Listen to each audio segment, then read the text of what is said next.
நாட்டில் தற்போது 2.14 மில்லியன் வெளிநாட்டு தொழிலாளர்கள் வேலை செய்வதாக மனிதவள அமைச்சர் ஸ்டீவன் சீம் தெரிவித்துள்ளார். அவர்கள் 15 நாடுகளை சேர்ந்தவர்களாவர். ஆக அதிகமாக வங்காளதேச தொழிலாளர்கள் 8,03,322 பேராக உள்ளனர். 5,43,514 பேருடன் இரண்டாவது இடத்தில் இந்தோனேசிய தொழிலாளர்களும் 3,32,712 பேருடன் நேபாள தொழிலாளர்கள் மூன்றாவது இடத்திலும் உள்ளனர். 1,73,630 பேருடன் மியன்மார் நாட்டவர்கள் நான்காவது இடத்திலும் 1,06,929 பேருடன் இந்திய தொழிலாளர்கள் 5ஆம் இடத்திலும் உள்ளனர். அடுத்தடுத்த இடங்களை முறையே பாகிஸ்தான், பிலிப்பீன்ஸ், தாய்லாந்து, வியட்நாம், இலங்கை தொழிலாளர்கள் வகிக்கின்றனர். கடைசி 5 இடங்களை கம்போடியா, சீனா, லாவோஸ், உஸ்பெகிஸ்தான், கசகஸ்தான் நாடுகளின் தொழிலாளர்கள் பிடித்துள்ளனர்.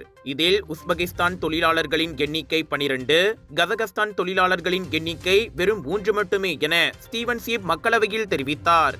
நாட்டின் தலை சிறந்த ஹோல்சேலர் மற்றும் ஆன்லைன் வியாபாரிகள் ஒன்று கூடும் கலர்ஸ் ஆஃப் இந்தியாவின் பிரம்மாண்டத்தின் உச்சகட்டம் south east Asia Deepavali festival trade expo 3 September தொடங்கி 7 செப்டம்பர் வரை சுத்ரா மால், ஜோஹர் பாரு, ஜோஹரில் கோலாகலமாக நிறைய பெருவிழாக்கள் காத்துக் கொண்டிருக்கின்றது. உணவு பெருவிழா இன்னும் ஏகப்பட்டதுங்க. வாங்க மகிழ்ச்சியா ஒரு பொழுதை கழிக்க ஒரு நன்னாளுங்க. சுத்ரா மால், ஜோஹர் பாரு, ஜோஹரில் 80% கழிவு, பிக் சேல், பிக் டிஸ்கவுண்ட்.